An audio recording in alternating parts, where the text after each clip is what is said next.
Wassail, beautiful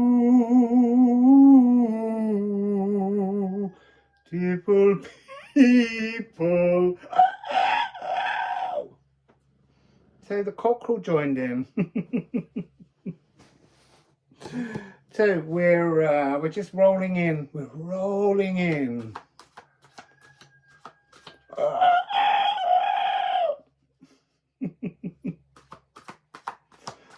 So it's a new day, it's a new dawn, it's a new life for me, and I'm feeling good. We've had that song before. There was another song that was going.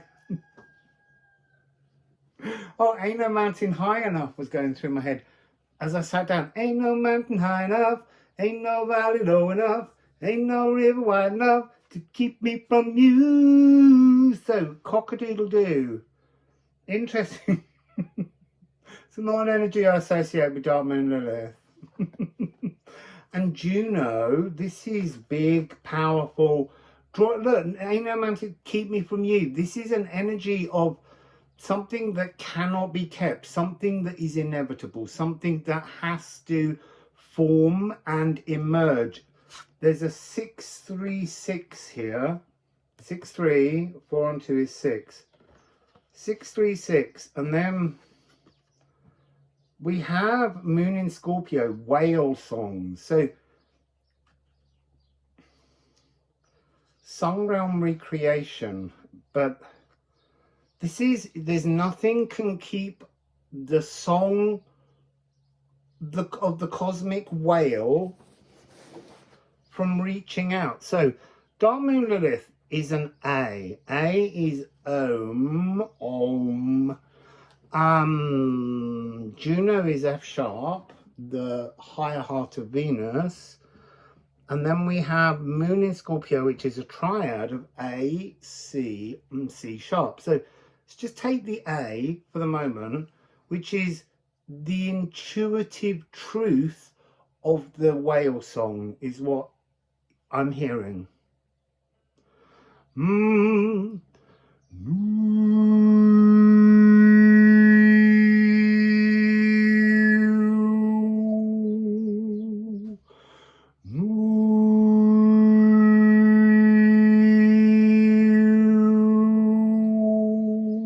It's so weird. Can't look in my own eyes. They're freaking me out. Because they're having a really pale blue day, and it freaks me out when they do that.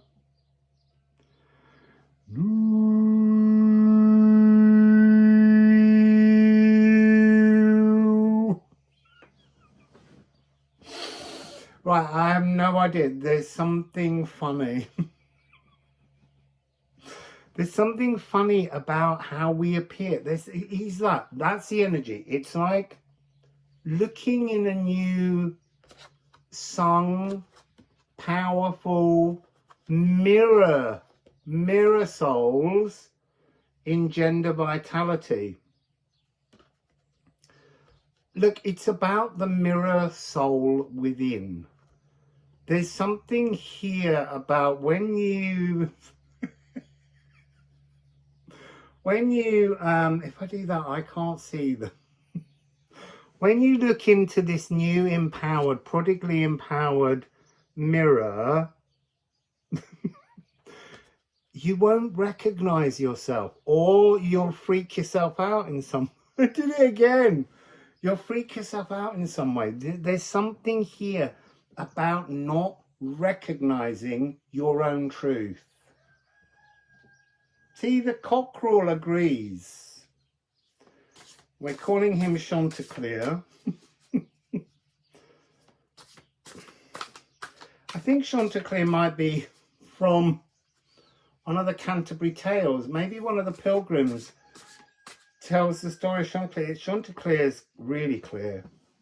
Sorry, I've just got 2 rune cards and I'm not finished where I was. So yes, let's just go to this realm that you're working with. A.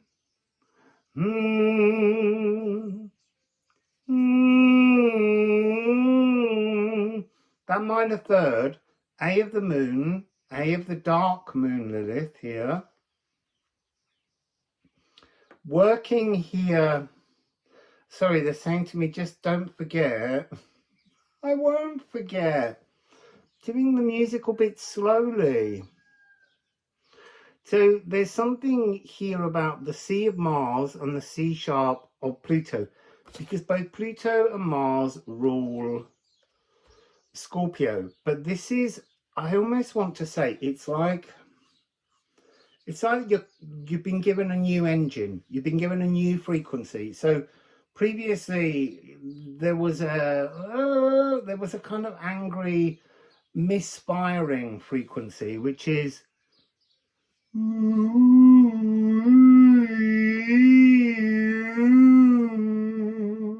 so this minor third here is representing something internal, a 3, an internal energy, not an externalized energy, something going within, but not being brave enough to face the shadow of the anger. And what you're really trying to do now is reset to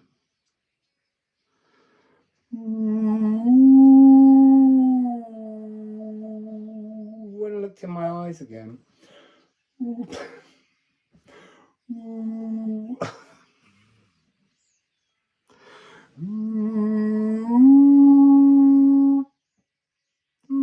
See, again, that felt like a truth that was untrue, like it was correct, but a distrust in the correctness. So that's what you're working with, moving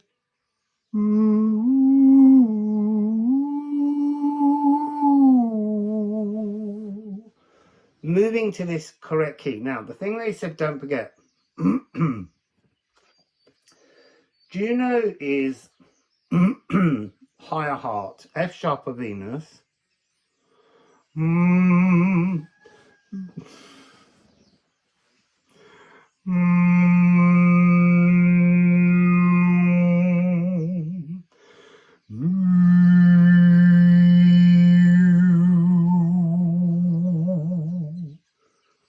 There's something here about, you see, that's not even true. Give me a moment.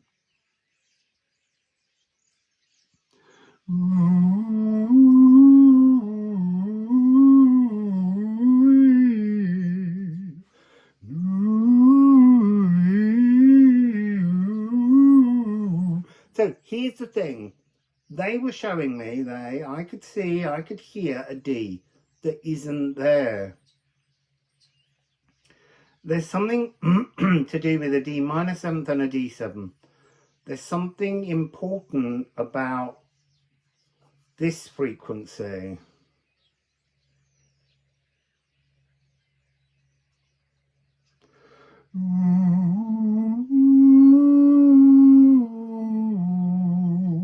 And also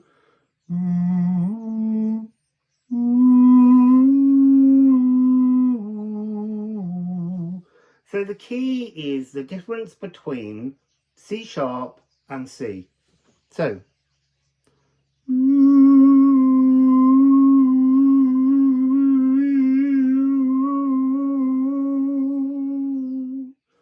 which do you want? Well, I'm going to give you the answer. You want the C sharp.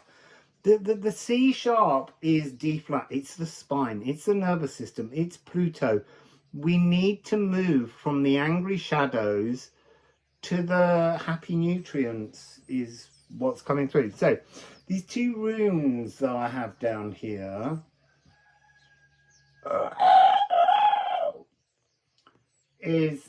it's interesting. This is currently coming across as us stripped back so that we can fit through the eye hole of the healing needle.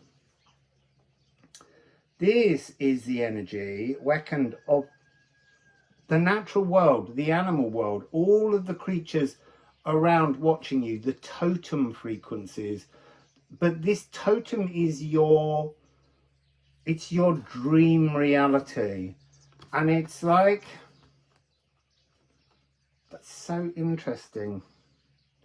You require this of you and that of the world around you to create this. You can see that energy mirrored, and you can see you in the center, but this is also coming across as the energy wings, but also the back end of an arrow, the feathering, the bit that the Fletcher makes. And that's interesting. I haven't said the word Fletcher for so long. A Fletcher is the person who makes the feathers on an arrow. So there's something here about the Fletcher creates the opportunity to reach your target frequency, and it's in the Ædan card, which is to do with being controlled by narcissistic frequencies. But I want to say there's a really important energy. Narcissism is a frequency that is self-created. We wander into narcissism. See, and then we've got this Hertecker card on the bottom, just flashing up. We wander into situations of great discomfort in search of the nutrients. It's just a really interesting. I'm not saying go out and find yourself a good narcissist, but what I mean is when you find yourself in a relationship that has narcissistic qualities, question why you want to be there, question what led you there, and accept and understand that you chose, and you have to take responsibility for wearing that energetic frequency for however long you do it. It's down to us to choose when to free ourselves, when to become the Fletcher frequency and fly ourselves out of any situation. And look, it doesn't have to just be a narcissistic relationship. You could be having a narcissistic relationship with the dimension you're inhabiting, in which your energy from your Juno heart energy is just constantly saying, you know, spoil my life. So it's down to us to decide how we best, the Bête Noires, how do we empower ourselves to sing a new uniting frequency?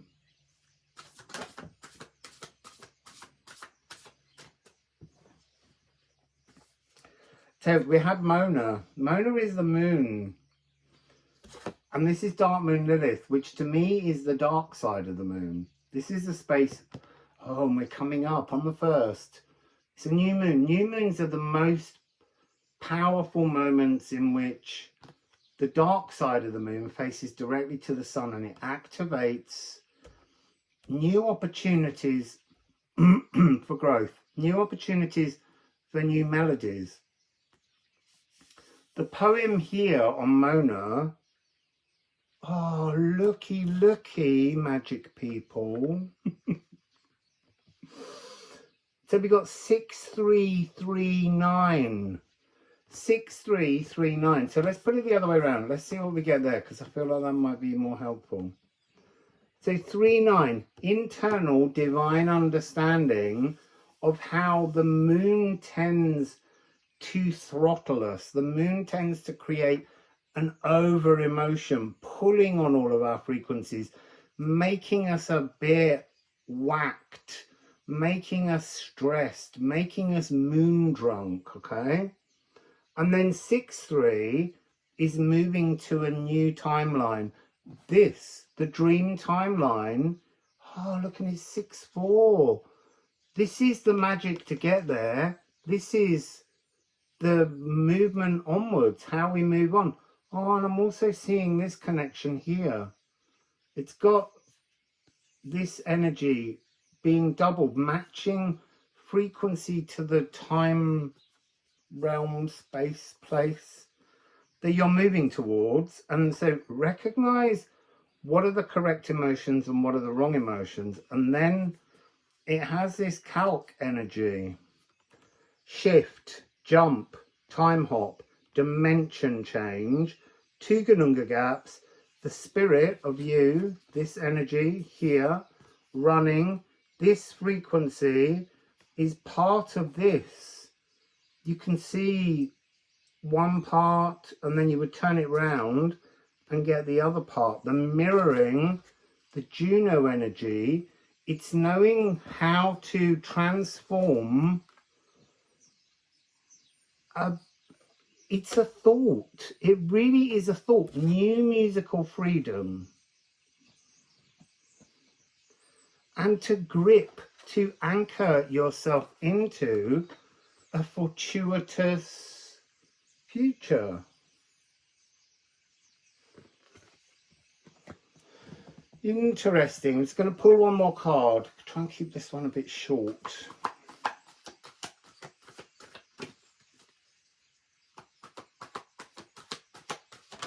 Hey!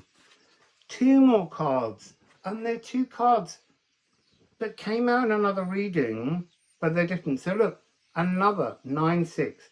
Regulus, in your element, totally self-coronated. So we've got more of this Tesla code energy. So 9-6, the divine outside. This energy, being the 6, is the frequency to shine from within. Find your new inner and outer frequency, and it will shine divinely outside of you.